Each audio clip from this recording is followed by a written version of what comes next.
early messages of AI was it was increased productivity, it was increased efficiency. That 49% for me is about cognitive, complex work. This is analyzing information. This is solving problems. This is about people sitting down, firing up an AI system, and pushing the boundaries of what's possible, thinking deeper, doing deeper research.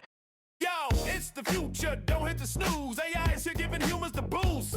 Team Humans rolling, brains in the game with Dan Turchin. Y'all remember the name. PeopleReign in the mix, no stopping the flow. Better work, better life, yeah, we're ready to go. Robots and humans, a collab, you know. Okay, let's start the show. Good morning, good afternoon, or good evening, depending on where you're listening. Welcome to a very special episode of AI and the Future of Work. I'm Dan Turchin, CEO of PeopleReign, your host, and here today with an exceptional guest. I'm here joined by Matt Firestone, who's a general manager at Microsoft, leading product marketing teams for Microsoft 365, Copilot and Agents. Matt was previously at amazing companies, including Sierra, Stripe, and Google. But today we have Matt here to talk about Microsoft's recent Work Trend Index. When I got a preview of the index, I decided I really wanted to have Matt on the show and introduce you to Matt and get Matt's perspective on this very important research that Microsoft conducted. Preamble today. Let's jump right into the survey. Matt, welcome to AI and the Future of Work. Talk to us first about the genesis of the survey and the impact that you expect the results to have. So this is my first time stewarding the WTI. The takeaway is pretty clear. The human potential at work has never been greater. The thing that I'm really excited about is I wanted this year's report to just be a little bit different. In previous years, we did survey data, but this year we actually looked at our own telemetry. So this is a fancy way of saying trillions of anonymized signals across Microsoft 365 ecosystem. And when you look at all this telemetry data and all this survey data, and then you pair it with what we've learned from our in-house researchers and some of our partnerships, the takeaway really is that it's never been a better time for people in any company to get started with AI and to lift their own potential and to do things that weren't possible even a year ago. And the other thing I would add to this is that the origin of this report was really about what leaders should do. I imagine a lot of listeners who know this. A year ago, every CEO and leader was under all this pressure of what is my transformation strategy? How do I change my company? How do I deploy AI? What do I do? And the message this year is actually pretty clear. It's that actually the people who work for you are very savvy. They actually are quote unquote frontier professionals and they know what they're doing. And actually the job of a leader now is to change the systems and the culture. The expression culture eats strategy for breakfast. You can have the best strategy in the world, but just changing simple practices can help that AI knowledge diffuse very quickly through the workplace. A few things stood out to me about the results, and one of them was the one that you went right to. If I could summarize or at least paraphrase the results, employees are further ahead in their adoption of agentic AI than their employees or even their managers. Did that surprise you? I think everybody, there's different words for it. AI native, smarty pants, AI savvy, technical. I like to describe myself as a nerd. You know this person. They come in every Monday morning and they built things over the weekend and they have these great prototypes and they're always trying new things. They're following all the models. They're building with everything. They were the first person who mentioned what an agentic harness was to you back in December. You know this type of person. And I think the report just affirmed that there's more of these people working in an organization than perhaps maybe leaders are aware of. So, I have the privilege of working in a place where I have a lot of these folks on my team. So maybe I was less surprised, but I wanted to send a message of optimism to people out there who are wondering how to get started, that there's actually more of these folks than you realize. And your job is to kind of unlock their full ability and potential. 16% of the more than 20,000 users surveyed said that they work in environments where they're capable, and only 13% feel that they're adequately rewarded for, quote, reinventing work processes. I didn't expect those numbers to be so low. Did you? It's challenging. I think this is a new wave of technology. I started my career working in mobile. And I remember, I guess, the early twins having to meet with web developers and explaining that you should learn how to develop applications and phone apps are going to be a big thing. I remember thinking about how do you convince somebody to build a mobile optimized website that this is going to be important? It was really hard to get people to change those types of thinking for a new type of technology. The very famous example of Uber was enabled because you had mobile first primitives like GPS that allowed all of this incredible work. So I think today AI is just it's a new wave of technology. It's a new way of doing work. And it's not surprising to me that it just takes a little bit of time for transformation to happen in larger places, particularly because the acceleration curve is so high. Even since last December, just how much has changed, particularly in the domains of software development and coding. I do think it really tees up this idea of the transformation paradox that we describe in the report, which is just, it just takes a little bit of time for organizations to catch up to where people are. So I was surprised. Again, this is my first time looking at such a large amount of survey data and telemetry, but I still think that a year from now when we're on the pod again and we're talking about it, I do expect these numbers to increase. And I do think it is a message of this is happening perhaps a lot quicker than most would argue. A non obvious thesis of the report is that increasing use of agentic AI increases agency for humans. We call ourselves Team Human on this podcast. So I enthusiastically was, I'll say, silently cheering when I read the report. And I saw that the report concludes 49% of analyzing and deciding tasks are good candidates for agentic AI collaboration. Um, did that number contradict the thesis of the study that we're giving humans more agency as potentially 49% of, as the study says, analyzing and deciding tasks are uh, being ceded to AI? You know, transformation is not new. I mentioned the example of mobile for mobile and cloud and AI. Companies have to go through this every couple of years. And in fact, it's actually shrinking and narrowing right now, but just how quickly technology is changing. I would say in previous transformation waves, the question was always about how do you increase efficiency? How do you get productivity gains? How do you get more out of your employees? And a year ago, that was really the message. The early messages of AI was it was increase productivity, it was increase efficiency. That 49% for me is about cognitive, complex work. This is analyzing information. This is solving problems. This is not just the simple assistance, the RAG, the retrieval augmented generation, the simple queries of a year or two ago. This is about people sitting down, firing up an AI system, and pushing the boundaries of what's possible, thinking deeper, doing deeper research. It's expanding the number of people in a company that can do this type of higher value work. And that's where this idea of, we've been talking about agents for so many years, we lost the conversation around human agency, is that when you have the ability now, just like a software developer, to define an outcome in knowledge work, and you have the ability to advance towards that outcome. There's no unit tests in a lot of functional areas, but that type of thinking now is enabling more and more people to redesign and re-architect their individual jobs and just take on different types of work, and just experiment in new ways. And that's really where this idea of agency is coming from. And we try to capture that a bit in how we looked at the data from both the telemetry and also from the survey data. The survey doesn't just analyze the data, it's also prescriptive. And one of the things I'd love for our audience to hear from you is what are some of the ways that you as a leader, certainly one of the principles behind this work would coach the leaders or the managers to whom this is directed, and it's essentially saying you are impeding the progress of your team. Get out of the way. What would your kind of specific advice be to them?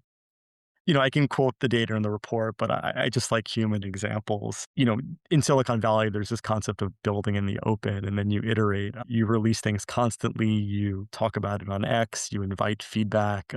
Any good product manager out there knows that if you haven't actually collected insights from your users, you're not going to get better. You're just developing in a vacuum. I think the really tangible thing out of this is create environments where you can build and prototype. The fun thing about non-deterministic systems like generative AI is that two people can set out to build the same thing. They can use similar prompts and they can get different types of outcomes. And that just builds this wonderful culture of experimentation. It's a very simple example, but on my team, setting aside a couple hours a day to build different types of prototypes to start out with the same prompt and work towards the same outcome and then just get different types of products. In the report, we're very clear that when managers and leaders build in the open and they themselves experiment and they take away the stigma of getting things wrong, that the net effect that that has on the people beneath them on their teams to then take on more risk and to experiment. We just have really strong quantitative evidence that that is one of the easiest and simplest things that leaders can do.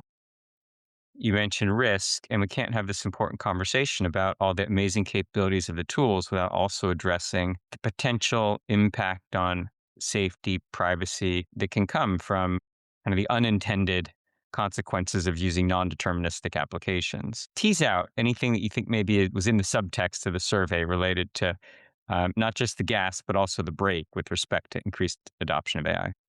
I think one of the reasons why I wanted to come to a place like Microsoft is there's very few companies out there in the world where you have the privilege and the tremendous responsibility to work with customers all around the world. My personal belief is that Microsoft is going to be one of the companies that has a very heavy hand in deploying applications of AI all around the world. And I meet with customers every single day. It's one of the joys of working here. And all these types of questions that you're asking me right now, we constantly get as well. We take a really strong belief in intelligence and trust of our platforms. This is why we are very careful and intentional in how we roll things out.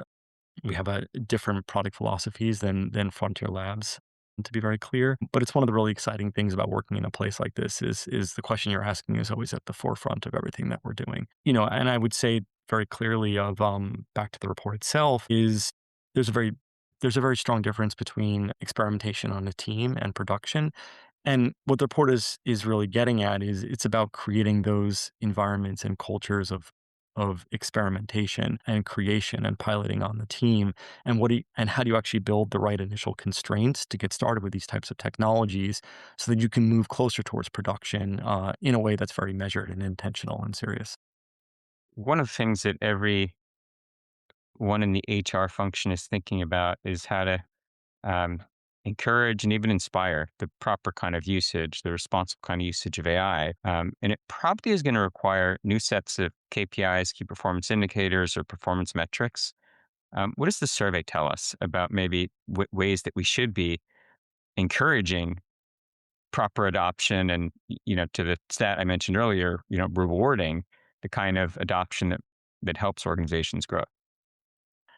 Can I give you an example of something really fun that I built last week on Copilot Cowork? That would be amazing. That'd be the best Um, possible answer.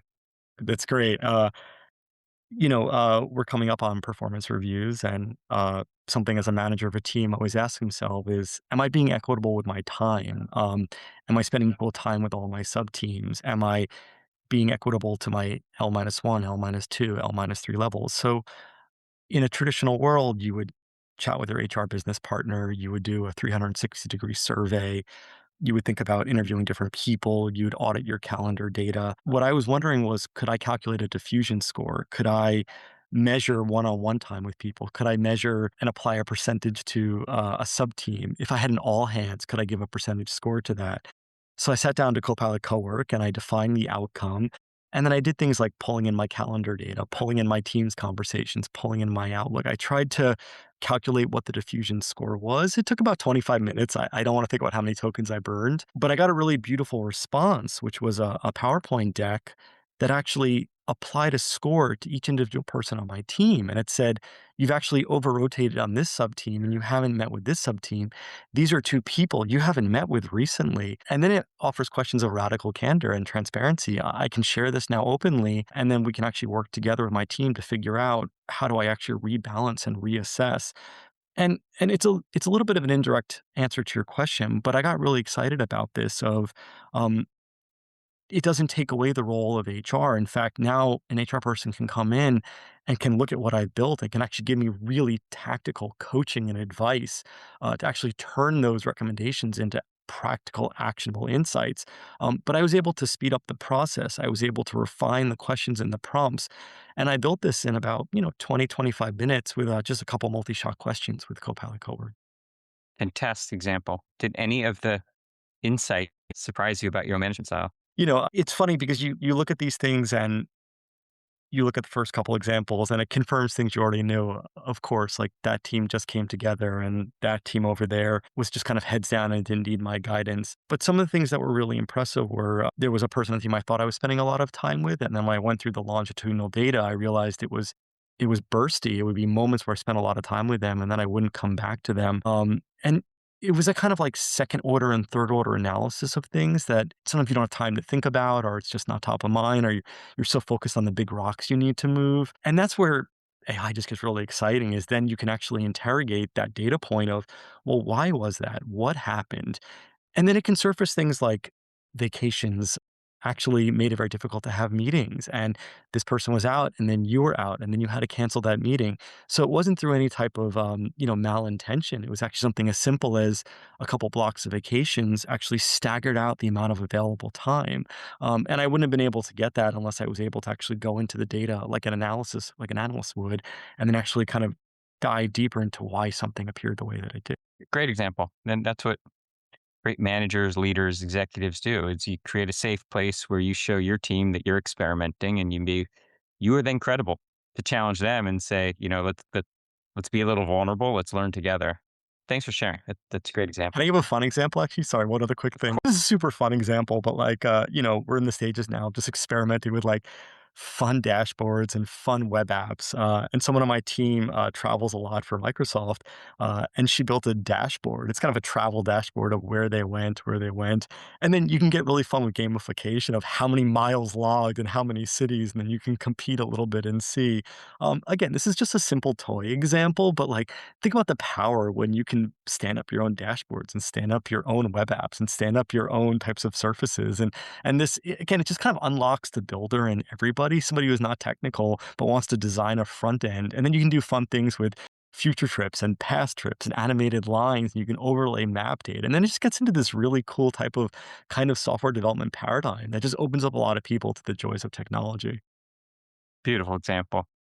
The report uses as an adjective frontier to describe kind of these more, kind of progressive firms and professionals. I think the example you just gave would probably be sufficient to describe what frontier professionals and firms do differently. But maybe if you could talk about why it's more than a word. I know this, it's not a marketing term. It really is something that you're at Microsoft, you actually have the power to go out and change work patterns. Talk about what frontier means to you. Yeah. I'll say the beautiful thing about the word frontier is that you never actually get there. It's in the distance. It's an aspiration. I previously worked in Silicon Valley, and I think the contrast to this is AI native companies. You're starting with a small team. You're building from first principles. You're building with AI inherently. That's not possible for a lot of companies that have 10 or 20 or 50 or 100 years of legacy and heritage. And they have existing systems, they have existing processes, they have legacy technology. You can't just immediately rip everything out and do zero-based building. So the idea of a frontier firm, very simply, was customers would meet with us and say, how do I get started today? How do I transform my company to look more like what I'm seeing in the Valley? And that idea of a frontier firm it's not just a marketing term. It's kind of a mental model. It's a rallying cry. It's an organizing principle of how more and more companies can take this new technology that's very powerful and deploy it in a way to move themselves closer towards that aspirational frontier. One of the aspects of the human condition that I think is as foundational as anything, kind of building on, this concept of aspiring to be a frontier employee or even a firm, there is pride in work. Even the dull parts of work can be a source of pride for a lot of people. And one of the things that data like this reveals is perhaps we should aspire to move beyond the toil and maybe some of the drudgery that isn't necessarily a source of negative experiences at work. How do you speak to all of the employees, the humans really out there who feel destabilized by this idea that what maybe helped them derive purpose and meaning at work is going away? How do you make them feel like that's a celebration of a better future? I'll answer with a personal example of I think one of my superpowers, if someone described my superpower, would be writing. I have a really strong belief that writing is organized thinking, and writing is the way by which you refine an idea and you polish it and you get at the kernel and the core of what it is.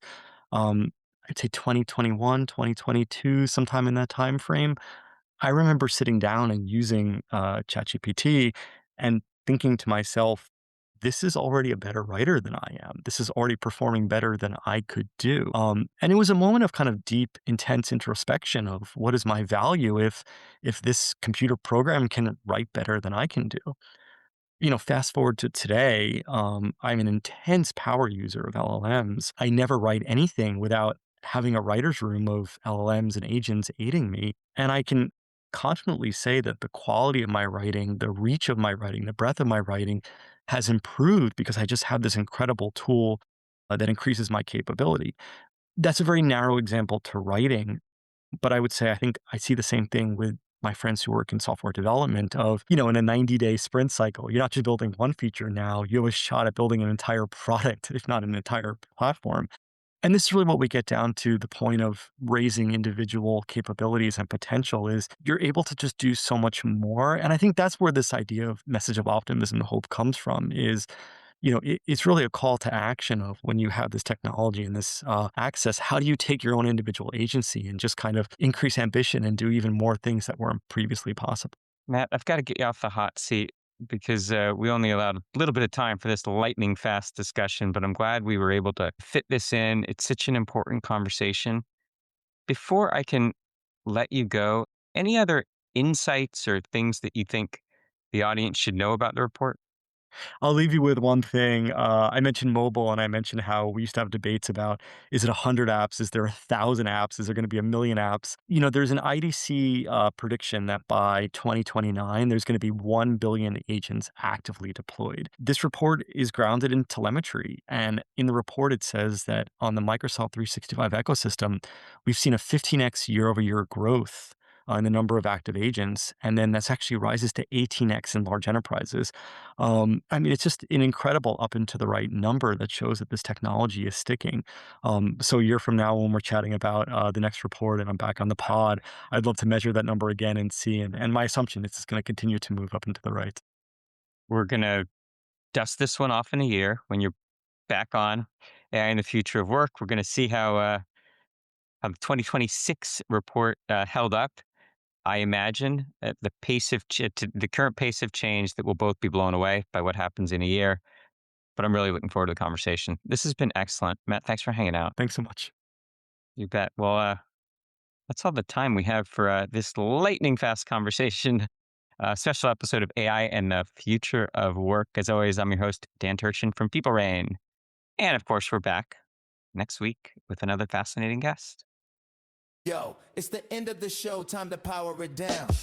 AI's the sis, but humans wear the crown. Team Human in the house, got the vibe so clever. Dan Turchin from PeopleReign making us better. We learned about AI for humans. We're ready to conquer the future, that's all for now. See you next time.